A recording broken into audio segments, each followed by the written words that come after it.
Fala, galera. Hoje foi nós damos beijinho para nossos periquitos aqui na criação.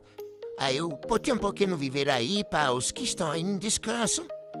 E também eu coloquei na gaiola para o casal que tá com os dois filhotes. Aí eles já estão aí se alimentando aí. E hoje tá um clima meio nublado, deixei eles aqui na parte de dentro do...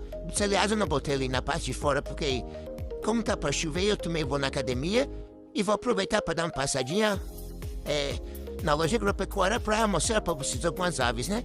Aí vocês veem aí, o clima tá meio nublado hoje, mas vamos que vamos, né? Vamos lá na primeira loja, depois do treino. Cheguei aqui, achei essas aves aí muito bonitas. Tem uma aí que tá meio velhinha, mas tem outras aí que tá bem bonita, uns alechinhos. E eu gostei muito. Na segunda vez tinha uma variedade bem pouca. Tinha dois ali, bem lutino. Esse terceiro aí, ele era um duplo fator. E tinha um verdinho claro ali.